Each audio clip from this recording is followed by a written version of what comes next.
Hello and welcome to another Suburban Sound video, but today instead of drinking wine we're going to be making a sangria.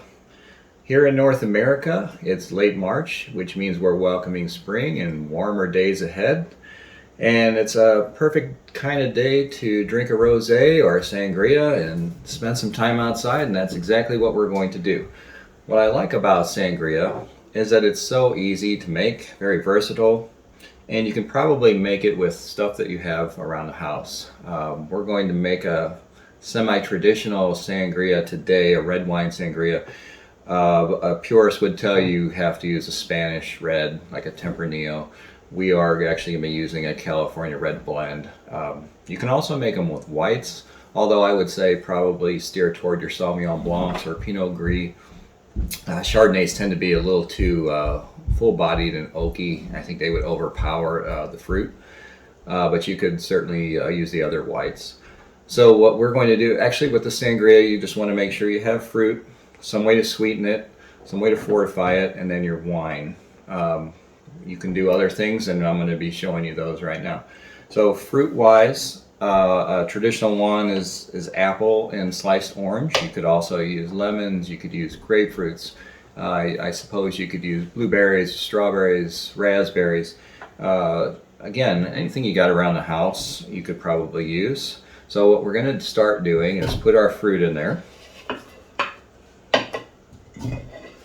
and our sweetener. Now traditional sangrias will either be white granulated sugar or brown sugar. You can also use simple syrup. You could use agave nectar. I'm actually using this monk fruit sweetener, and you're going to want to use a 1/4 cup of that. And this is to taste. You might want it a little sweeter, you might want it less sweet. The reason we use this, and I'm really hooked on this monk fruit sweetener, it works a lot like sugar. If you're in recipes or whatever you're trying to sweeten up, it's a 1-for-1, cooks really nice. But 0 carbs. We're not keto, but we do try to watch our carbs. And this is a really, really nice product for somebody who has that kind of lifestyle. So we're going to use it in this recipe. And the first thing we want to do with just the fruit and the sugar is we're going to kind of mash it together, what they say muddle. We're going to do that for about 30 seconds. So if you've ever made a mojito, you're familiar with the term muddling. You know, when you put the mint leaves in there and you're kind of mashing them, you're breaking the skins and you're releasing that mint flavor. We're kind of doing the same thing. We're kind of breaking up that fruit, blending it together a little bit, just kind of mixing it up. So we've kind of done that, and also you should probably be using a real pitcher. I should point out, I was informed earlier that our nice glass pitcher was broken and never replaced, so I'm using a Sun Tea container for the purposes of this video. So next thing we're going to want to do is fortify it, and most people will tell you you're going to fortify it with rum or brandy.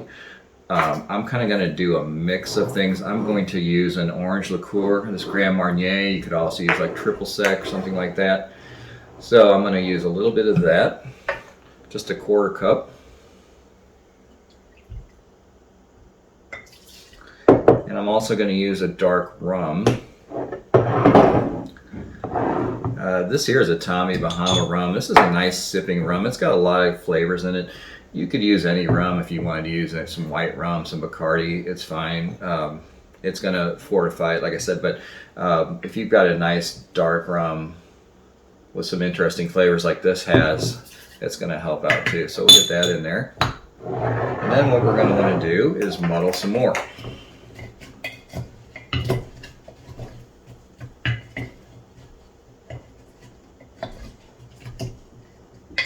Just mash that stuff around for just a bit.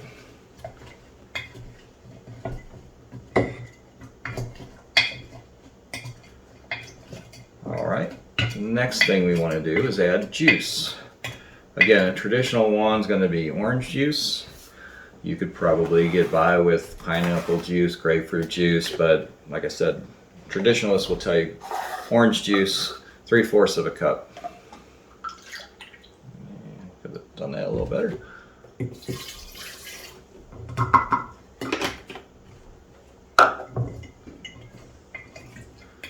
A little more mixing.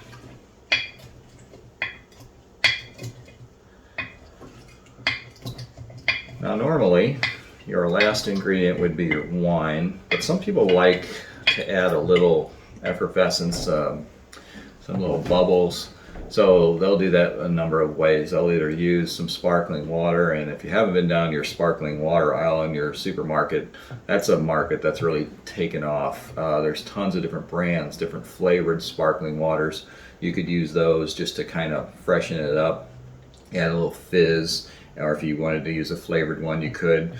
I actually like to use sparkling wine. We had a little left over from mimosas this morning. This is a sparkling rosé from California. So we're going to throw that in there. It's actually about half a bottle. You may not need that much, but we have it. So we're going to put it in there.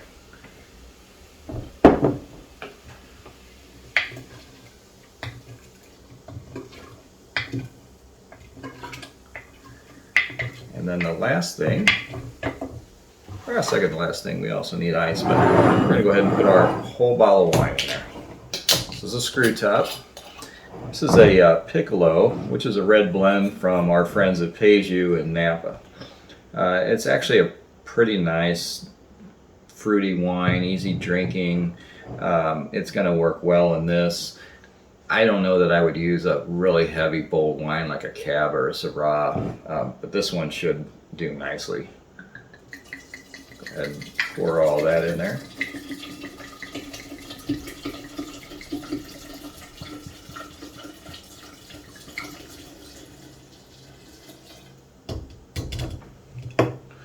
Looks good so far.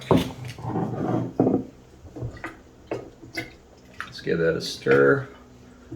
Now what you're going to want to do at this point is get some ice in there, cool this off, and ideally, if you can afford to, you'd probably want to refrigerate this for a good hour or two before you enjoy it, and that'll let all those flavors kind of combine and really gel together. But I'm going to go ahead and just sample it before we do that. See what it's like.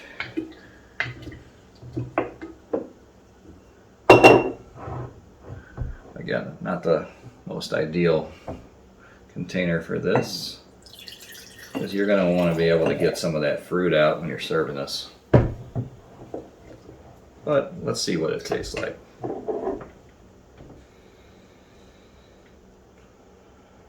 smells very fruity. It doesn't really smell like the wine did.